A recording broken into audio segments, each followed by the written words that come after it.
It's said to be the fastest growing city by percentage in southern Utah. With a population of around 26,000 people, Washington City is seeing an increase of around 1,000 people a year, according to the mayor who grew up here.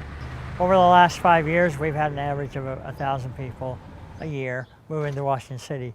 Now think about that number. That's a lot of people. So what that creates is a blessing and a curse. The blessing is having all these wonderful new people that live in Washington City.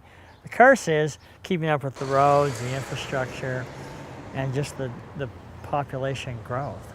Dependent upon retail trade in the job market, Washington City relies heavily upon new growth and spending. Sales tax revenues and new building permits are also on the rise. A record number of new building permits issued in 2016, and we're on track in 2017 to do the same.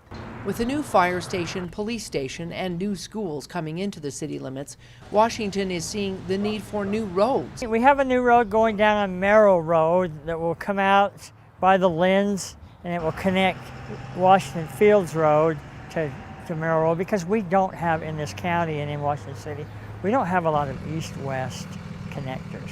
And the mayor said there's been a lot of interest along I-15 near mile marker 13. A lot of interest generated out that way in my tenure as a mayor, but it seems to be more and more, okay, now we're really going to do it, rather than we think that's an interesting spot, now we're really going to do it. The city has plans to expand their Veterans Park, and in November they want to make a new park out of an old famous watering hole. Really, the Warm Springs is an irrigation source, but it has been a source of swimming and fun activities, and we think that will just enhance that area when we get it built. So we're looking forward to doing that.